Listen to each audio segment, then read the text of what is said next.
You're listening to Systemic Error Podcast. The failure was designed. Inside the room, as Trump's allies admit this will be a hate election, based on an article by Tom Hartman.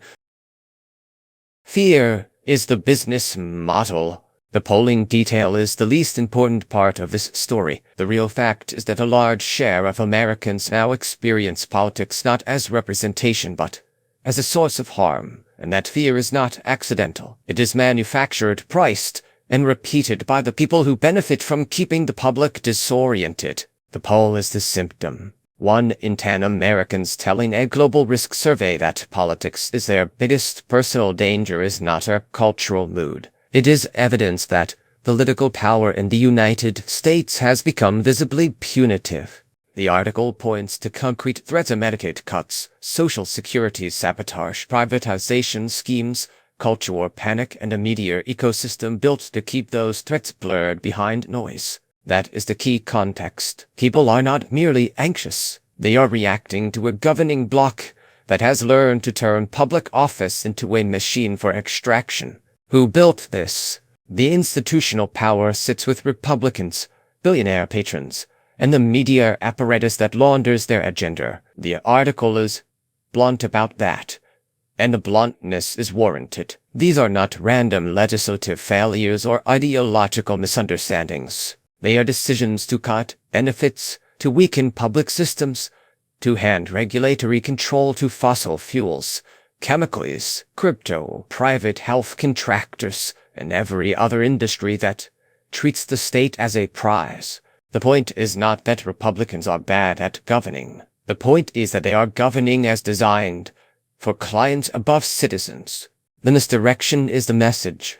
The central trick is not policy. It is scapegoating. When Republicans tell voters to fear migrants, trans people, socialists, Muslims, or whoever is next in line, they are not making an argument. They are covering the tracks of material theft. That is why the article's attack on hate-mongering matters. Fear is being used to distract from the actual authors of decline, the elected officials who vote for cuts, the donors who finance them, and the media figures who dress the damage up as common sense. When the public is told to panic about the person mowing the lawn, it is being diverted from the people emptying the house, the democratic record they want erased. The article's most important corrective is historical. The country's major public goods did not appear by magic, and they did not come from the Republican Party. Social Security, labor rights, Medicare, Medicaid, civil rights enforcement, food assistance, workplace protections, environmental rules,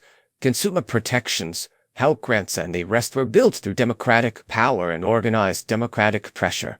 That is not party worship. It is institutional memory. The only serious national coalition that has repeatedly built durable public capacity is the Democratic side of American politics. Republicans spent decades trying to break that capacity, privatize its remains, and convince voters that the wreckage was proof government never worked. What this reveals. This story is not really about one poll or one election cycle. It is about an authoritarian pattern hiding inside normal politics to concentrate wealth, capture institutions, starve public goods, then sell resentment as identity. That pattern depends on amnesia. It depends on people forgetting who built the protections they now take for granted, and who is still trying to destroy them.